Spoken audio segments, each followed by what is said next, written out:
there's a big change in how consumers are consuming content right now. It's self-selected. It's an exciting time for the consumer, and it's a super exciting time for us. It's a great time to be alive in the world of CTV.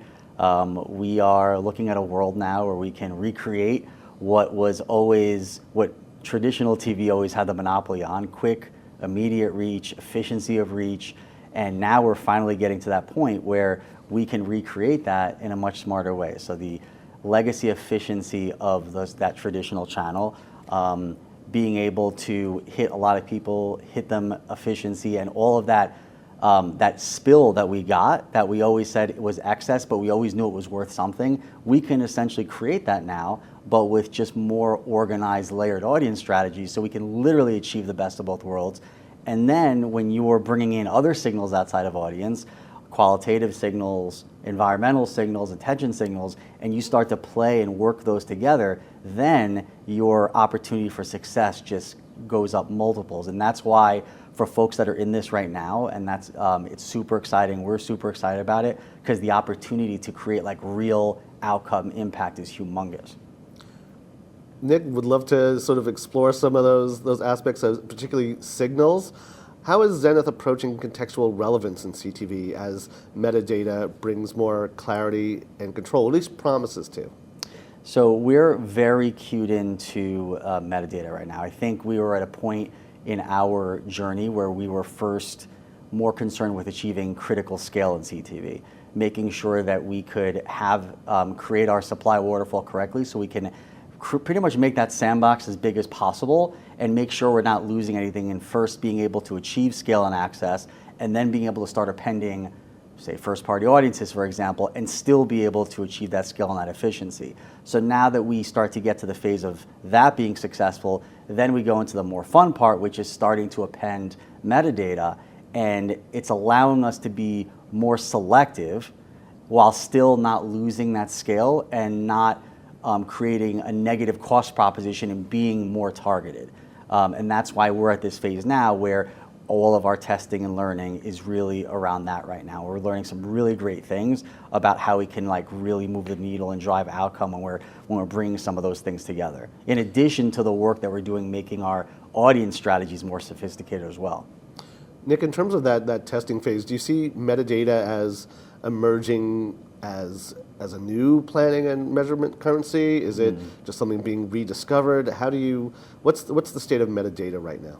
Yeah, it's interesting. From a currency standpoint, I usually look at it as like, I think the industry needs to focus on like uniformity in terms of like transactional uniformity, like clean paths of data, transparency, access.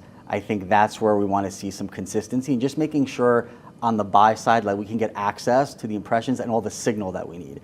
But I think when we have that, there's a lot of variety in what different advertisers are going to do with that, different formulas they're going to apply, different algorithms are going to work in. And I think it's going to be at a point where there's going to be a lot of different types of asks, and it's going to get really mucky and really confusing to navigate. And for that reason, I don't think that I think currency and then optimization tactics become kind of two separate things there. I think the buyer ultimately is going to want to have more control over how they're coordinating their mixes of impressions. But then just like when we get to currencies, it just has to be a little bit more easier for the supply side to navigate as well. I don't think we want to over inundate them either, because then then it gets to the point where if there's too much uniformity, then what happens? We also don't want it to limit our ability to be innovative and to be nimble in the kinds of things that we want to do. So looking at that balance of uniformity that you feel needs to be achieved, how is that shaping Zenith's CTV strategy going into next year? I think what we're focused on is aggressive testing and learning on metadata and different signals and how it's achieving different outcomes. That is, it's a long and important process, and that testing is paramount to like where we need to go next.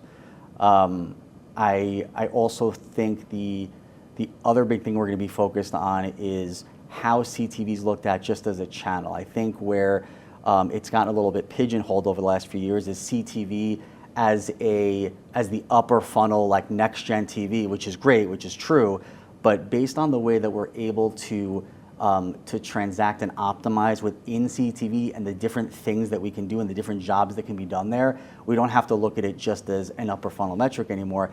It can deliver awareness, consideration, more real-time, short-term transactional strategies. It's just we have so much more agility now in terms of what the channel can do for us. So when we're like talking to our clients, we're going to be looking at it and based on what we're learning of how we can broaden the breadth of what it's doing and the quality that's coming in and the experience that's coming with it.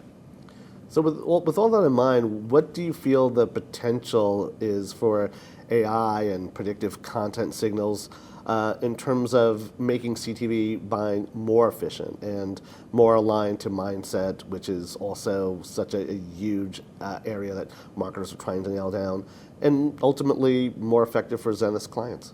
Yeah, I mean, that's the testing that we're doing now, where the first part was pulling in the signals, but once we're getting it, obviously a lot of that comes into the raw. There's a lot of different data that's coming in, and to do that manually is very difficult. And then to marry that with a multifaceted audience strategy, now you're putting all those things in the blender, it can get just like chaotic. So that's where like AI comes in. That's where predictive learning models and re-optimization models come in, us being able to build within our infrastructure custom algorithms to bring all those things together. When it's being done right, it's essentially liberating us that we can like look outside of traditional metrics and traditional fears of efficiency where I think our definition of what efficiency and effectiveness is changing as we're seeing what the mix of different signals can do. Then it'll finally make everybody more confident to just get off of traditional metrics and kind of just look at like value and currencies in a different way.